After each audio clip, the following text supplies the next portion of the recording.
Lebanon में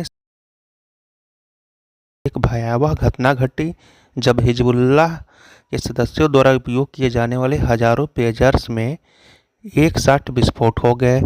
इस विस्फोट से कम 12 लोगों की मौत हो गई और 2800 से अधिक लोग घायल हो गए। इस घटना ने पूरे लेबनान और सीरिया में हलचल मचा दी। अधिकतर धमाके बाजारों और सार्वजनिक स्थानों पर हुए, जिसमें कई नागरिक भी शिकार हुए। हमले का तरीका: यह हमला बहुत ही योजनाबद्ध तरीके से किया गया था। हिजबुल्लाह के सदस्य सेल फोन के बजाय पेजर्स का उपयोग करते थे ताकि उनका ट्रैकिंग से बचाव हो सके, लेकिन इजराइल पर आरोप लगाया गया है कि उसने इन पेजर्स में छोटे विस्फोटक उपकरण लगा दिए थे।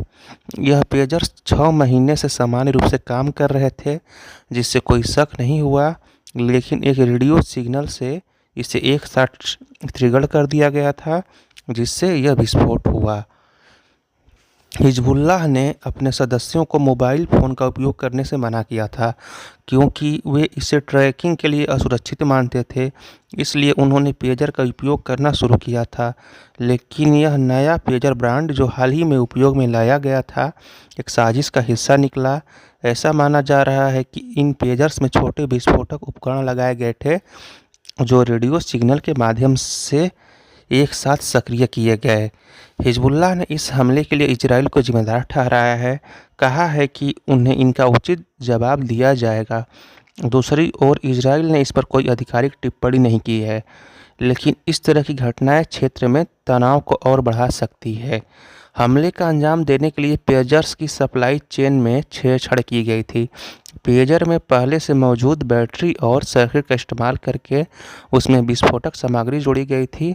कई विशेषज्ञों का मानना है कि इस तरह के हमले के लिए अत्यधिक तैयारी और तकनीकी ज्ञान की आवश्यकता होती है, जो किसी राज्य स्तरीय एजेंसी द्वारा ही संभव है।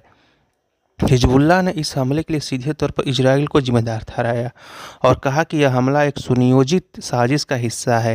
हिजबुल्लाह ने यह भी दावा किया है कि उनके कई सदस्य इस विस्फोट में मारे गए, जिनमें से एक संसद सदस्य का बेटा भी शामिल था।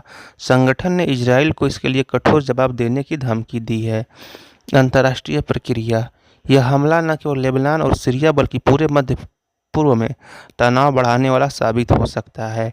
इस प्रकार के विस्फोटों में निर्दोष नागरिकों का हताहत होना अंतर्राष्ट्रीय मानवीय कानूनों का उल्लंघन है, जो सीधे तौर पर युद्ध अपराध की श्रेणी में आता है। यह हमला हिजबुल्लाह की संचार रणनीतियों पर गंभीर सवाल उठाता है और भविष्य में इसे बदलने की संभावना को भी दिखाता है।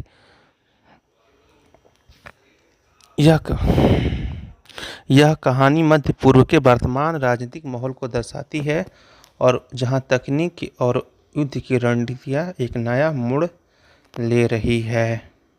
आपको ये वीडियो कैसी लगी? अगर अच्छी लगी है तो वीडियो को ज़रूर लाइक करिएगा। साथ ही ऐसे ही न्यूज़ देखने के लिए चैनल पर बने रहे और चैनल को सब्सक्राइब कर लें। धन्यवाद।